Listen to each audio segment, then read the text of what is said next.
ব্যাপারটা এমন না যে আল্লাহ লিখে রেখেছেন বলে আপনি বেছে নিচ্ছেন।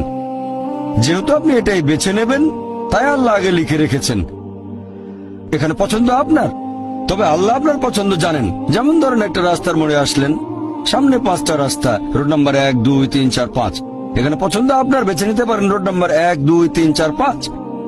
আপনি গেলেন রোড 2-এ। এটা আগে থেকেই লেখা আছে আপনার নিয়তিতে যে আপনি যাবেন 2 নম্বর রোডে। ব্যাপারটা এমন না যে আল্লাহ লিখেছেন বলে আপনি করছেন। যেহেতু আপনি এটাই বেছে নেবেন, তাই আল্লাহ আগে লিখে রেখেছেন। তাহলে পছন্দ আপনার। আপনি চাইলে টাকা উপার্জন করতে পারেন ভালো কাজের মাধ্যমে, হালাল উপায়ে, অথবা পারেন চুরি করে হারাম উপায়ে। পছন্দ আপনার। ধরেন চুরি করলেন, এটা আপনার সিদ্ধান্ত। তবে আল্লাহ আগে থেকে জানেন যে এই লোকটা সহজে টাকা পেতে চায়, তাই চুরি করবে। তাই আল্লাহ আগে লিখে রেখেছেন যে এই লোকটা 25 বছর বয়সে চুরি করবে। এখানে দোষটা কার? দোষ আসলে আপনার। তবে আল্লাহর আছে ইলমে গায়েব, তাই তিনি আগেই লিখে রেখেছেন।